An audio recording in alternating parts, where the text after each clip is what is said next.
I just finished Squid Game Season 2. That was pretty fire. I'm not gonna lie. I watched it last night and then just like throughout the course of today, and I thought it was really good. Um, I kept seeing like the trailers and stuff, and I was like, oh, okay, whatever. And then I watched Moist Critical's review on it, and I was like, oh, okay, whatever. And I kept seeing stuff on TikTok about it, and was like, I'm gonna watch this right now. So I did it, and holy moly, I thought it was phenomenal. I cannot wait for season 3, the final one. It's supposed to come out in 2025, which is really great because I think the last one was like, when even was the first season of Squid Game? Like, it was years ago. It's been a minute. It's been a minute. And you know, the hype died down when it first came out. It was insane. It was like Stranger Things, but you know, you have to be consistent with your releases, and I guess they didn't really know. I think they didn't really know if they were going to do a season 2 because they didn't know how successful it was going to be. But no, it was great. Season 2 was great. And the way that they build their characters, from like just like how they introduce them and how they like play with them throughout the story, I thought it worked out really well. They have great character dynamics. They have a lot of different, you know, like interactions between different characters who have different ideologies. There's one lady who's like weirdly religious, and so she's like, oh, our fates have all been decided from the moment we were born. We are all gonna die, whatever. And then she like has a mental breakdown at one point, and she's like, I'm gonna die. And then she like, somebody else is like, snap out of it, dude. It's not that deep. But then she still goes more heavily into like the religious aspect about it, and like it's like, oh, and she actually gets like followers to like align with herself, and kind of changes some things up. Another thing that I really liked was the trans woman that they had in the show. She was such a badass, dude. Like, props to them. That was sick. The main character, Son Gyun, I probably butchered that, but he goes on this like John Wick style journey. So literally, he's got a shooting range. He's got loads of cash. He won. What is even the conversion rate? It's something insane. $31 million in USD, that is, but in Korean currency, which is won, 45.6 billion, which is just crazy. But yeah, 31 million is insane. So he has loads of cash, and then yeah, for the past like 3 years, he's tracking down the guy that recruited him. He's tracking down the recruiter, and then he has to confront the recruiter. And the recruiter, they show him he's like literally insane. And I think most of the people that they employ, like most of the people with the circle and square and triangle masks, are just bonkers. They're just out of their gourd, because like, holy crap, I guess. They're all just crazy. And you see one of the workers, you see their backstory before the game start. So you see them, and you see like what they're going through, and you do see that they're like still people. It's like, yes, they have this job as like being the Squid Game kind of enforcer, I guess is the best way to put it. I'm still arcane brain, so enforcer is the best word in my head. But they still have lives, and then they are just like, oh, once a year or once every however many years, they go back into this thing, and they, you know, it's their job. They have their own like little dorm, they have their own like little setup and everything, and they just do it.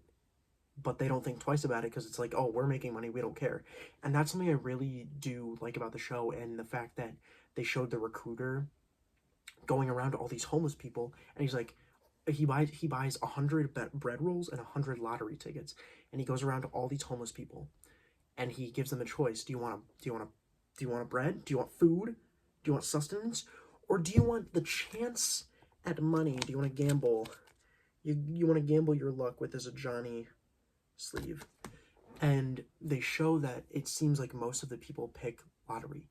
And it's just like people, everybody's greed is just stronger, nearly stronger than their will to live.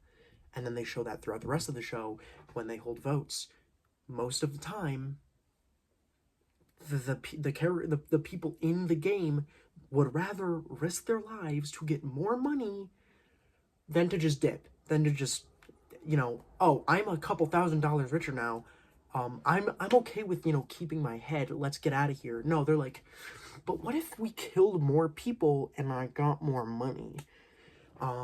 Which really shows the psyche that some people have, and possibly just like in general the world has nowadays. And it's just like they value their own, they value what they think they're worth, or they value money and materialism more than just just living and lives and other people's lives and what that means.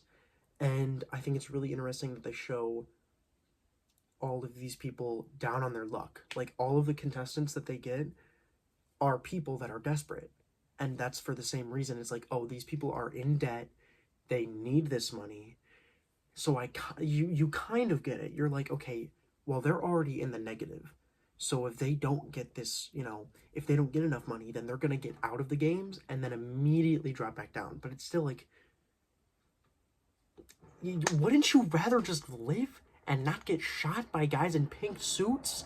Like, for me, it would be a no-brainer. I would just dip. I would just get out of there as quickly as I possibly could.